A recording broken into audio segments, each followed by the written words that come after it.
Hello दोस्तों, this is रिया लाजू। आइए बात करते हैं निफ्टी 50 के बारे में। अब हम शुक्रवार एक्सपायरी के सेशन की बात कर लेते हैं क्योंकि शुक्रवार को हमारी हॉलीडे था मार्केट का।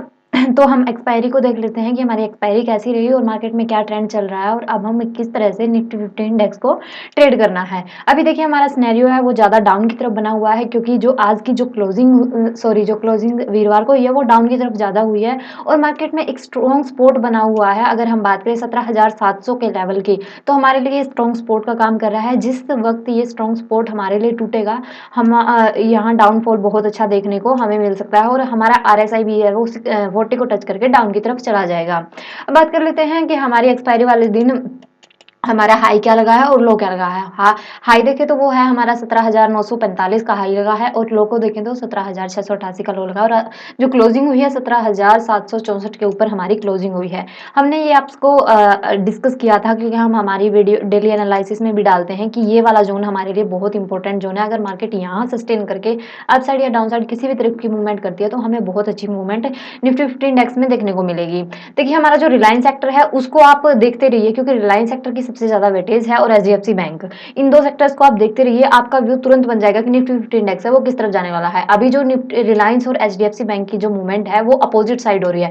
जिस दिन उसकी साइड वन वे हो गई, दोनों एक साइड चलने लग गए, उसी दिन हमारा निफ्टी 50 इंडेक्स है वो उसी तरफ निकलना शुरू कर देगा। ये था हमारा डेली टाइम फ्रेम पे कि डेली टाइम फ्रेम पे एक जोन बना हुआ है, एक सिनेरियो बना हुआ है। ये अगर डाउन की तरफ ब्रेक हो जाता है, यानी हमारा जो 17,700 का लेवल है ये ब्रेक हो जाता है, तो हमें एक अच्छा डाउनफॉल देखने को मिलेगा निफ्टी 50 इंडेक्स के अंदर। और अब हम बात कर लेते हैं कि आवर टाइम फ्रेम पे हमारा क्या सिनेरियो बना हुआ है और हम उसको किस तरह से ट्रेड कर सकते हैं। हमने एक ट्रेंड लाइन आपसे डिस्कस की थी कि जैसे ही वो ट्रेंड लाइन ब्रेक होती है या ट्रेंड लाइन के ऊपर चलता है तो हमें अच्छी ट्रेड देखने को मिलेगी। ये देखिए आवरेज टाइम फ्रेम पे हमारी ये ट्रेंड लाइन थी, निफ्टी 50 इंडेक्स है वो इसको अच्छे से फॉलो कर रहा था। इसने इसको देखिए एज रेजिस्टेंस का काम किया, इसको ब्रेकआउट दिया, अप की तरफ हमें अच्छी मूवमेंट देखने को मिली। उसके बाद इसी लाइन के ऊपर इसने सस्टेन किया, सस्टेन करने के बाद जैसे ही इसको डाउन की तरफ ब्रेक किया, यानी पहले ये हमारे लिए सपोर्ट का काम कर रही थी और अब हमारे लिए रेजिस्टेंस का काम कर रही है यही ट्रेंड लाइन। इसको रीचेक भी कर लिया है और हम जो आवर टाइम फ्रेम पे हमारा जो सिनेरियो बना हुआ है वो डाउन की तरफ ही बना हुआ है क्योंकि मूवमेंट डाउन की तरफ हो रही है।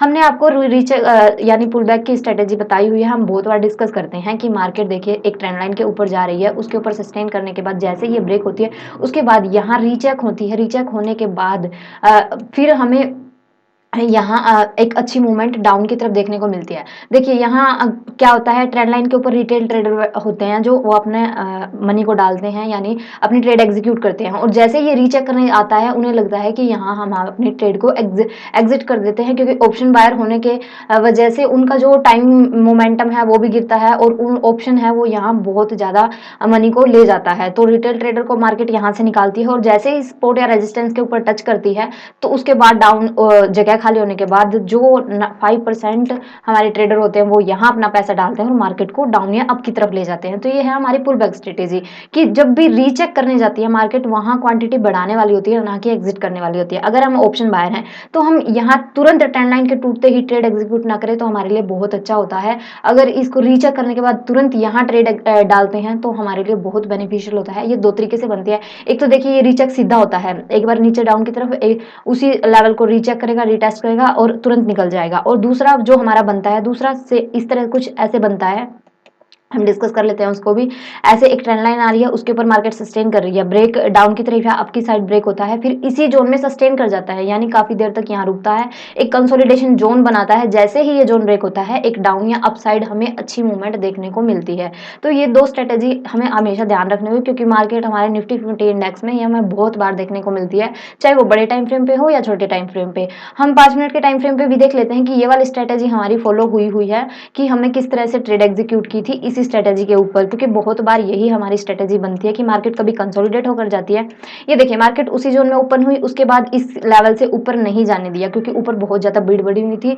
17,940 हमारे लिए स्ट्रॉन्ग सपोर्ट और रेजिस्टेंस का काम कर रहा था। लास्ट वीडियो में भी हमने डिस्कस किया था कि हमारे लिए 17,940 का जो लेवल है उसको आप बहुत सोच समझ कर ट्रेड करेंगे क्योंकि ये जो लेवल है हमारे लिए स्ट्रॉन्ग सपोर्ट और रेजिस्टेंस का काम कर रहा है 17,940 से 950 के बीच में। तो आप यहाँ बहुत कम क्वांटिटी के साथ ट्रेड करेंगे। अगर इस लेवल को क्रॉस कर देता है तब हम हाई की तरफ अपना व्यू बनाएंगे, वरना आप लो की तरफ ही अपना यानी डाउन की तरफ ही अपना व्यू रखिए। उसके बाद मार्केट में जैसे ही यहाँ से डाउनफॉल किया, ये वाली अगर मूवमेंट हम ले लेते हैं तो हमारे लिए बहुत अच्छा है। लेकिन अगर हम ऑप्शन बायर हैं तो इस लेवल पर हम इतना नहीं रुक पाएंगे। अगर हम हाँ फ्यूचर ट्रेड कर रहे हैं तो हम इस कैंडल का एसएल लगाकर या इस कैंडल का एसएल लगाकर हम अपने इस ट्रेंड में बने रह सकते हैं। लेकिन अगर हम ऑप्शन बायर हैं तो इस लेवल को जैसे ही इसने ब्रेक किया या हम अपने ट्रेड एग्जीक्यूट नहीं करते, यहाँ कंसोलिडेट करने के बाद हमारा जो दूसरा सेटअप बना हुआ था वो फॉलो होता है। जैसे ही इसने इसके लो को ब्रेक किया, यहाँ हमें अच्छी कमन में मूवमेंट देखने को मिली और उसके बाद देखिए मार्केट पूरे दिन कंसोलिडेशन रही, कंसोलिडेशन जोन में ही रही।